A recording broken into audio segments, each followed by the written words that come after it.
Tiriamo le somme di questo Sanremo 2025. Sono d'accordo col vincitore? Non del tutto. Io credo che Olly sia veramente molto bravo, abbia tanto potenziale, sappia esprimersi molto bene e comunica veramente tanto e soprattutto a un pubblico giovane piace ed è giusto che piaccia, però allo stesso tempo avrei preferito vedere al primo posto altri artisti come per esempio Bruno Risas o Lucio Corsi, che è stata una grande rivelazione di questo Sanremo e mi ha stupito veramente tanto. Io non conoscevo Lucio, ma veramente è un artista a tutti gli effetti. Però io credo che vada bene così, perché alla fine, tirando le somme di questo Sanremo, ci sono state veramente tante novità e tante piccole rivoluzioni che mi sono piaciute tanto. Intanto il fatto che nei primi 5 siano arrivati tutti uomini che parlano di fragilità. Questa è una cosa potentissima per me, perché lo stesso Olly che ha vinto parla comunque della fragilità derivante dalla fine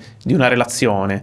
Lucio Corsi parla dell'essere se stessi e del fatto che non bisogna essere dei duri per affrontare il mondo, no, a testa alta. Brunori parla della sua paternità e quindi dalla scoperta di essere fragili dopo appunto la nascita di sua figlia e dell'evoluzione anche di sé come persona dopo questo avvenimento. Fedez parla del rapporto con gli psicofarmaci e quindi parla proprio della sua fragilità psicofisica anche. E Cristicchi parla apertamente della sofferenza derivante appunto dalla malattia della madre. Quindi diciamo che questo podio va proprio a annullare la mascolinità tossica e ci presenta la possibilità di un uomo che può essere anche fragile. Questa è una cosa potentissima e secondo me è un grandissimo insegnamento soprattutto per le nuove generazioni. E poi sono molto contento di vedere tutti questi cantautori. Il ritorno del cantautorato è una cosa bellissima per me, perché il cantautorato ha le sue radici proprio nella musica italiana e purtroppo si sta un po' perdendo. Sono veramente pochi i cantautori che sono rimasti, che hanno qualcosa da dire, e il fatto che quindi abbiamo visti diversi e siano stati così apprezzati per me è una vittoria incredibile per il cantautorato italiano. Io vorrei sentire più cantautori, canzoni con un testo che abbia un significato, che abbia una sostanza, che abbia qualcosa da dire, perché la musica può essere educativa, può essere un mezzo di protesta, un modo anche per prendere consapevolezza di sé. È uno strumento veramente potente. Limitare la musica soltanto alla hit, alla canzonetta, al tormentone estivo, comunque il brano pop orecchiabile, secondo me è veramente un peccato, ed è il motivo per cui sono molto d'accordo con questa top 5, perché molti altri dei brani che sono stati portati a Sanremo di quest'anno rispecchiano proprio le caratteristiche della musica commerciale di oggi, con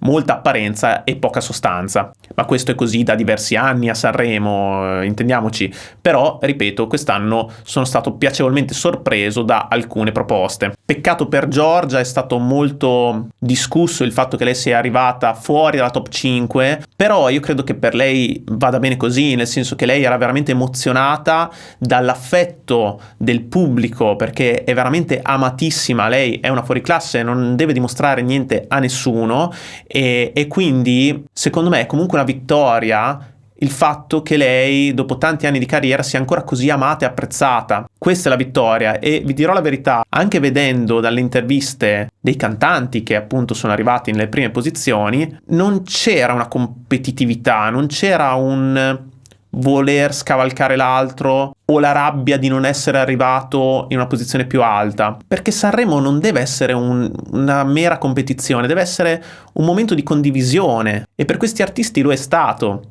Ed è bello così, la musica è condivisione, anche di mondi così diversi tra loro. Lo stesso Lucio Corsi e Olly si stimano vicendevolmente, si apprezzano perché riconoscono il valore dell'altro, ed è bello condividere questa cosa senza astio, rancore o competitività tossica. Cosa ne penso di Olly vocalmente?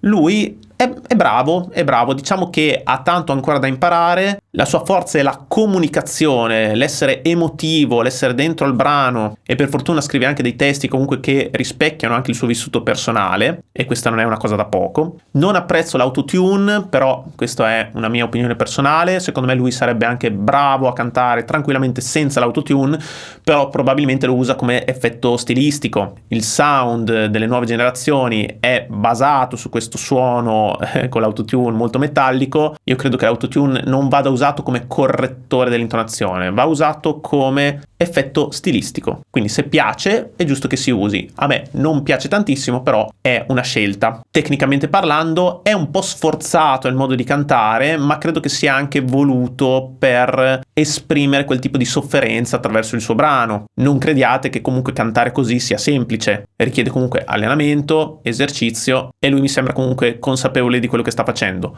Potrà sicuramente migliorare nella gestione della respirazione, dello sforzo vocale, però se il brano arriva, se l'artista è comunicativo, è quello che gli permette di essere un vincente. Si è parlato tanto anche di questioni di plagio all'interno delle canzoni.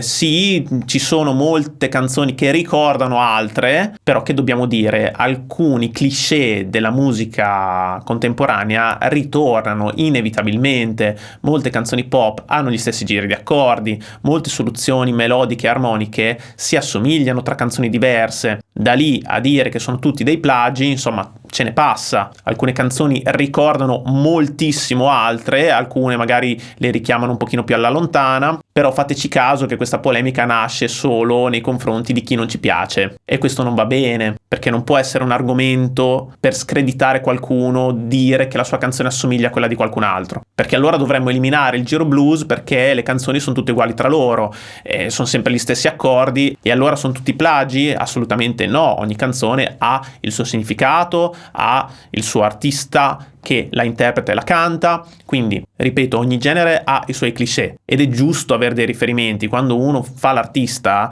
ha sempre dei riferimenti che vengono prima di lui, ed è solo così che può forgiare la sua identità artistica, che sarà unica, ma allo stesso tempo avrà tante sfaccettature che saranno prese come spunto da altri grandi artisti del passato e del presente. Fatemi sapere anche voi cosa ne pensate nei commenti e ci vediamo al prossimo video. Ciao!